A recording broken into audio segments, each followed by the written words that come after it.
Okay, hello, welcome back to another game of chess. Today we're playing e4 as per usual. Our opponent is a high-rated player, 2245. We're going to go for our best repertoire here with e4, e5, knight f3, knight c6, and d4, the Scotch.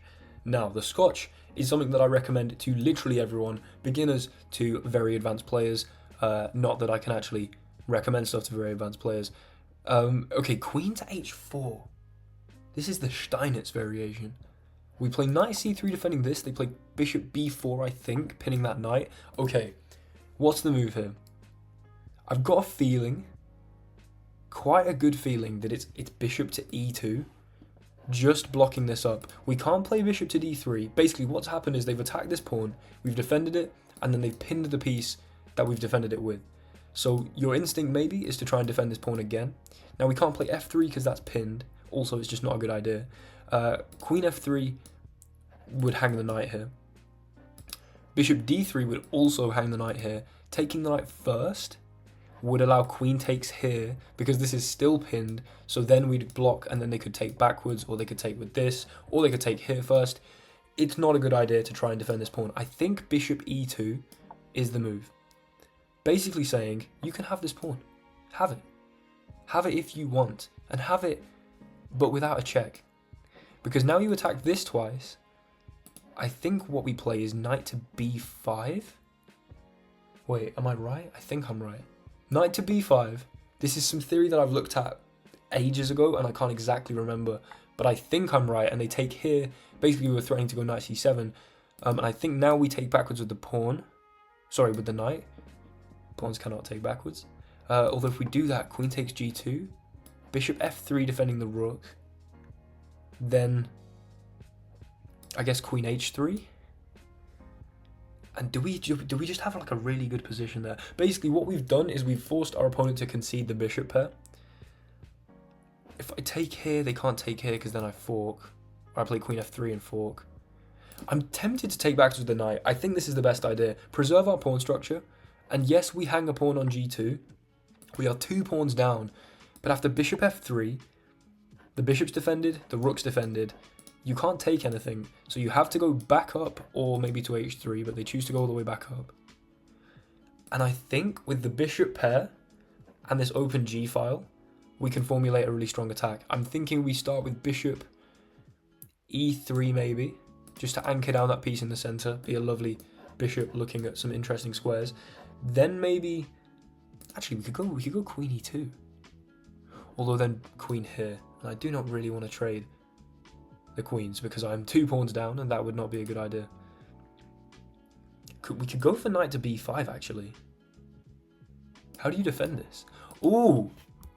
Having turned down the option of taking with the pawn to be threatening the fork here, we could jump back in. Or maybe even knight to d5. Ooh. Knight d5. Now that looks interesting to me. That looks very interesting. I might just do it. What do you play to defend this fork? If you play king d8, I'll consider that a success. Namely because you've had to move your king, it will now be in the center. We can play bishop f4, d6, and then move the queen and queenside castle, and this is not going to be looking good with a rook on the d file if your king's on the d file. So I think king d8 we can say it's worth playing knight d5 if this is the best move. If knight d5, I don't see how else you defend this, honestly. Unless you go all the way across with the queen. Which doesn't seem to make a whole lot of sense to me. Because we have bishop f4. Right, we're playing knight d5, guys. Look at this. Look at this. Also, the reason knight d5 and not knight b5, generally because I think I prefer the knight in the center anyway, they do play king d8, but also we might have been threatening queen e2 check, and whatever you block with, maybe, you know, we're attacking you with the knight again, could have been interesting. So now, this is good because they've moved their king. I'm happy with this. We can play bishop f4 with tempo on this square. And then, as I said, d6, like queen d2 and queenside castles is my plan. Although bishop f4, d6, I don't know, queen d2 in that position, then bishop here maybe? Oh, you know what, we're going for it. Bishop f4. I'm happy to be 2 pawns down here. They do go d6, but we've got a super active bishop pair and the king's in the center, and ours will not be. and our rook will hopefully make it to the d file, from which we can play rook g1 once we connect the rooks. So I'm very hopeful about this. Queen d2, I think this makes a lot of sense. Just lift the queen up a square, put it on the dark squares, which could be interesting, maybe give a check here. Although, probably that's not a very good move at the moment.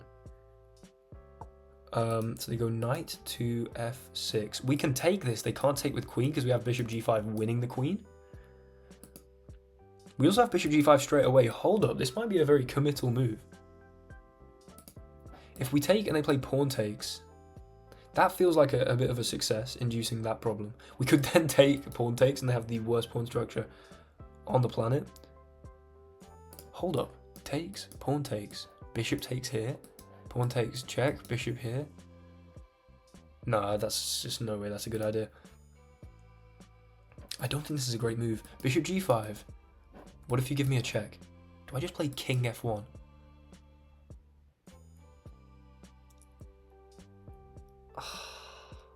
Is bishop g5 even good though? Because we're threatening check, but then after they take here, we're going to have to move the bishop.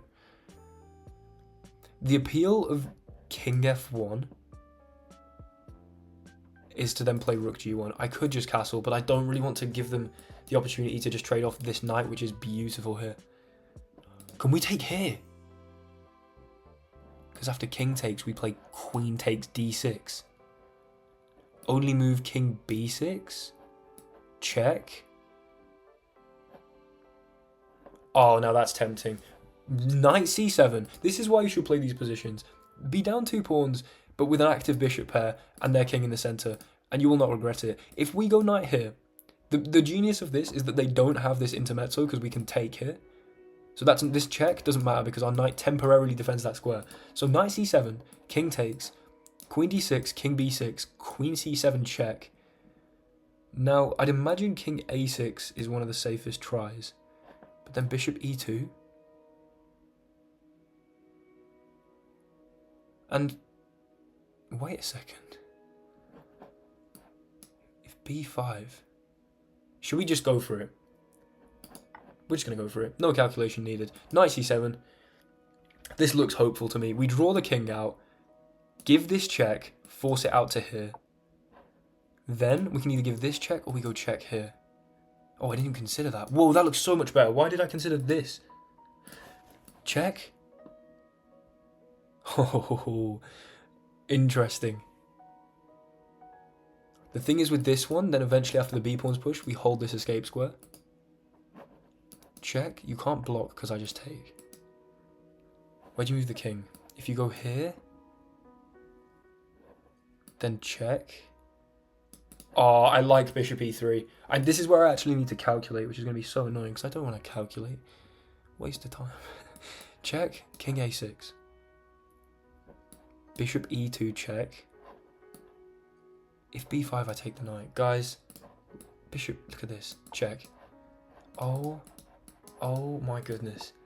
So the king moves, because otherwise we were going to give bishop e2 check. And now it's moved. Can't we just go check here? And if it goes here... Oh, yeah. Yeah. Look at this. Check. We have dragged this king from its home, forced it to play king d8 initially, and then punished that. Now, either it strays further, or just resignation. Or just resignation, because if you go back here, we go bishop e2, b5, check, yeah. We'll look in the analysis. That is outrageous. Okay, so here we are in the analysis. If we scroll down, you can see I played with a 90% accuracy, despite an apparent blunder, which was taking backwards with the knight. Okay.